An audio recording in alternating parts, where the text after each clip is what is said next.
Yun, what's up guys? Yan, magluluto tayo ng bangos. Ayan, si Jose, ang ating chef. Ang tawag niya sa luto na yan? Jose. Okay. Yan, bangos niya. Asan na yun? Yung piraso yan? Apat. Paksiw ito. Paksiw tsaka sabaw. Oo. Nagluluto pa ng sayang guys. Yan. Ganda dito. Yung mga nasa Maynila dyan, to, namimiss na yung probinsya. Ayan o. Yay! Gumanda na ulit yung panahon, hindi na tag-ulan. Solid na. Mamaya makakain tayo guys. Videoan natin yan. Magluluto muna tayo. Tao, di wala.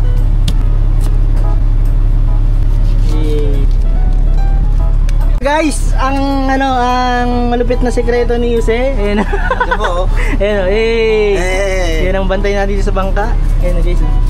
Happy trip tayo niyan. Sarap yan. Ayan guys, kumukulo na siya. Ayan. Tignan mo. Asim kilig. Yes. Ayan. Pag tinatikman nyo, nako, mag-aasawa ka talaga ng 5. Oh! Paksiw ni Jose. So guys, luto na yung paksiw ni Jose. Ayan na. Ayan na. Sarap yan, oh. Ayan naman. Paksiw. Nasa ibabaw yung ingredients. Sunod natin ay sabaw. Ayan o.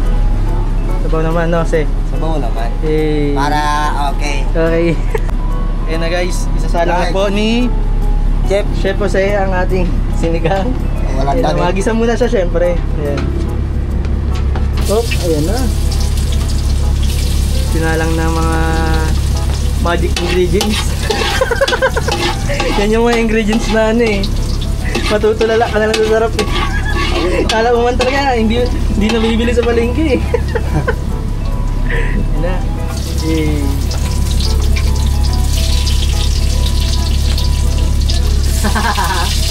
May sasami dun oh.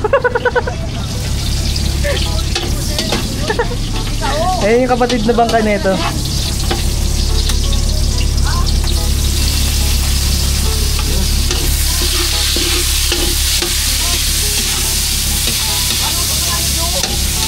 Ayun na guys, sasalang na ni Chef Jose yung sinigang. Itong sinigang. Top assistant. Ang cute na lagay ng kangkong oh, ayun oh. nasa timba. Ayan guys, ganda talaga pag nasa laot. Ayan oh. Di ba? Nakalagay lang sa timba yung pinagugasan ng kangkong. Ang galing ng chef namin Kaya lalong sumasarap yung luto na ito eh. Yes. Para yung mga dugo. Hindi maanuan. Biyak na naman ang kaldero na ito guys. Ito na guys, nilalagay na yung yan talagang pampasarap dyan. Ayan, ano ba yan? Ayan, shoutout. Patingin daw. Shoutout sa Tamarin. Ayan guys. Ayan, baka naman. Sarap niya no. Hindi talaga naman. Kahit masakit ang ipin mo, pag si Jose nagluto. Ayan o, sureball yan. Nagluluto, nakaubad ganda talaga sa bangka guys. Mainit kaya? Mainit. Tama naman ang view dito. Ang araw. Yun o, tirik na tirik. Sarap yan. Hop, tikman muna chef. Hop. So, anong sabi mo? Ano sabi mo sa luto mo? Okay. Okay. Okay, yun. Ang luto ni Jose, ni Chef Jose. Ay ko, malamig. Malamig. Nandiyan lang, okay naman. Ito na guys, ayun o. Ang sinigang. Parang kulang tong kanin na to pag ganyan kasarap lang ano masabi mo? Dami. Inunahan na po ni Ka Edgar. Sunod si Maestro. Ayan na. Tara na kasi. Kain na tayo. Ayan. Kasi yung paksiw ito, dito pala yung Ayan na. Ayan na, binuksan na guys. Dito kakain guys, ang ganda ng view. Ito yung ginagawang bangka. Si Rizan. Relax dito kakain na. Ganda. Relax kumain. Tama naman oh. Oo, di ba? Kakain ka, tapos ganyan ang view mo. Para ka nasa resort. Si. Ayan guys, kakain na tayo ulit. Ayan, oh. Ay, ulit pala na naman. Kala mo nakadalawa na eh. No? Ayan luto niyo, Si. Si, sarap ba ganito, Si? Si. Pwede ka na ulit mag-asawa. Oo. Si Takyo, pili na. Dadlo. Yun o. Ay, sarap. Ay, sarap niyan guys. Ayun, oh. Chef, malupit pa naman yung nagluto eh. Ayun, oh. Minsan lang magluto yan sa isang taon. Kaya talaga. Kapag nakakain ka, swerte mo na.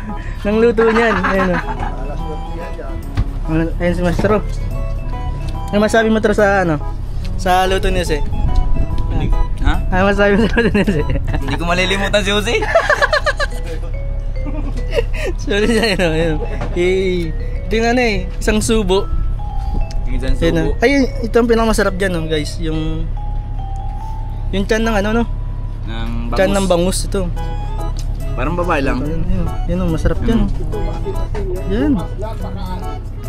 Gaganyan mo. Sarap niyan. Tapos ganyan ang view. Subo. Ngap.